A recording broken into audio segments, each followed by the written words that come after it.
మళ్ళీ తిరిగి పట్టం కట్టారని కూడా చెప్పుకోవచ్చు. నితీష్ కుమార్ వైపే అత్యధిక బీహార్లో ఉన్నటువంటి వలస కార్మికులు, అదేవిధంగా మహిళలంతా కూడా, అదేవిధంగా వివిధ రాష్ట్రాల్లో పనిచేసినటువంటి కార్మికులంతా కూడా బీహార్ రాష్ట్రానికి విచ్చేసి ఈ యొక్క బీజేపీ కూటమికి, నితీష్ కుమార్ యొక్క పరిపాలన విధానానికి కూడా మెచ్చుకుంటూనే ఈ యొక్క బీజేపీ కూటమికి ఇంత భారీ ఎత్తున మెజార్టీని కట్టబెట్టడం కూడా చెప్పుకోవచ్చు.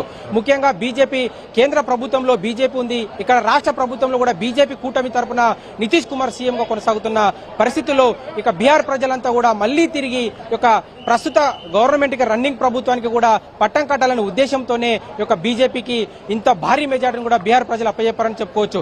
ముఖ్యంగా మరి కాంగ్రెస్ కూటమిలో ఉన్నటువంటి మిగతా పార్టీలు, కమ్యూనిస్టు, అదేవిధంగా ఆర్జేడీ, ఈ ఇన్ని పార్టీలు కలిపి మహాగఠబంధన్ పేరుతోటి ఎన్నికలకు వెళ్లడం. అయితే ఈ యొక్క మహాగఠబంధన్ కూటమిలో యువ నేత అయినటువంటి తేజస్వి యాదవ్ ను సీఎం అభ్యర్థిగా ప్రకటించినప్పటికీ కూడా అయితే బీహార్ లో చూసుకున్నట్లయితే సామాజిక పరంగా చూసుకున్నట్లయితే అక్కడ ఉన్నటువంటి యాదవ్లు, అదేవిధంగా ముస్లిం సామాజిక వర్గం, ఈ రెండు కూడా ఈ యొక్క మహాగఠబంధన్, ఈ రెండు సామాజిక వర్గాల నుంచే ఖచ్చితంగా ఈ యొక్క మహాగఠబంధన్ వైపు క్యారీ అవుతాయి. ఖచ్చితంగా మహాగఠబంధన్ ఈ రెండు సామాజిక వర్గాల ద్వారానే ముందుకు తీసుకెళ్లి మిగతా యొక్క సామాజిక వర్గాలను, ఓబీసీ సామాజిక వర్గాలంతా కూడా కలుపుకొని మహాగఠబంధన్ ఖచ్చితంగా తేజస్వి యాదవ్ యువకుడు, మంచి వాగ్దాటైనటువంటి, అంటే గతంలో వాళ్ళ నాన్న పనిచేసినటువంటి సీఎంగా పనిచేసిన వాళ్ళ కుటుంబ నేపథ్యం, రాజకీయ కుటుంబ నేపథ్యం ఏదైతుందో లాల్ ప్రసాద్ యాదవ్, అదేవిధంగా వారి యొక్క సతీమణి రబ్రీదేవి, వీళ్ళిద్దరు కూడా భార్యాభర్తలు గతంలో బీహార్ రాష్ట్రాన్ని పాలించినటువంటి అనుభవం, రాజకీయ కుటుంబ నేపథ్యం ఉంది. కాబట్టి ఈ యొక్క ఎన్డీఏ మహాగఠబంధన్ కూటమిలో హోరాహోరీ పోరులో కూడా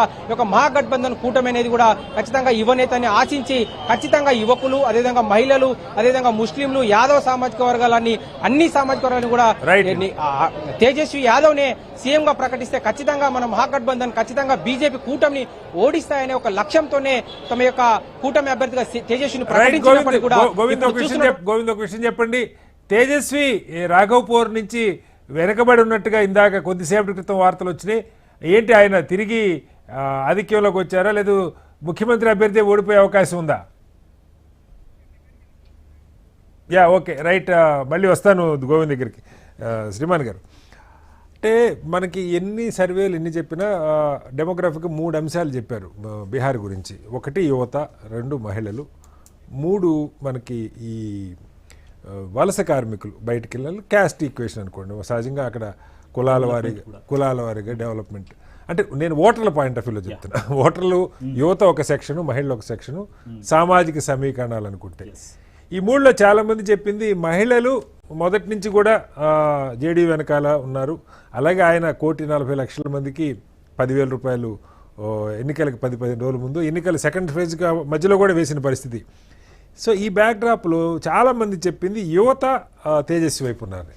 కానీ ఈ ఫలితాలు చూస్తుంటే యువత కూడా అటు ఉన్నారని సందేహం వస్తుంది. అలాగే జన్సురాజ్ పార్టీ 8 నుంచి 10% ఓట్లు వస్తాయని చెప్పారు, అది క్రమంగా తగ్గింది. ఎలా, ఏం జరిగి ఉండొచ్చు ఇంత ప్రభంజనంలాగా ఫలితాలు రావడానికి?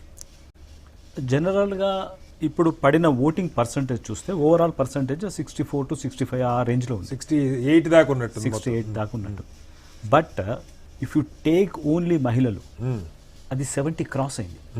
ఆ 70 క్రాస్ కావడం అనేది అది ప్రభంజనం లాగా మనం ఫీల్ కావాల్సి వస్తుంది. ఎందుకంటే ఉమెన్, జనరల్గా ఉమెన్ సైకాలజీ ఓటింగ్ ప్యాటర్న్లో ఒకే విధంగా ఉంటుంది అనేది గత ఎన్నికలు చాలాసార్లు ప్రూవ్ చేశాయి.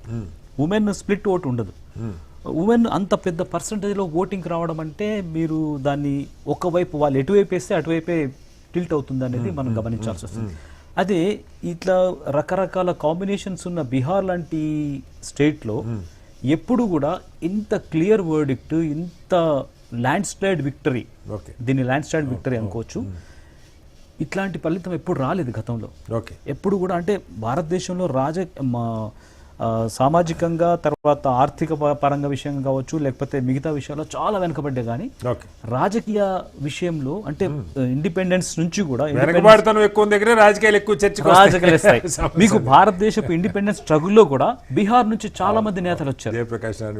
వీళ్ళందరూ కూడా వాళ్ళు అక్కడ చాలా ప్రభావశీలంగా చేశారు. అయితే ఇక్కడ ఉమెన్కి నో ట్రాన్స్ఫర్ అనేది అద్భుతంగా పనిచేసి దానికి మించిన అస్త్రం లేదు.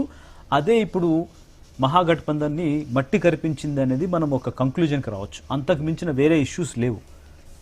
ఓకే, ఒకసారి మళ్ళీ వస్తాను. మీకు మనకి జూబ్లీహిల్స్ సంబంధించి మళ్ళీ లేటెస్ట్ అప్డేట్స్ మనకు వస్తూ ఉన్నాయి. జూబ్లీహిల్స్లో 4వ రౌండ్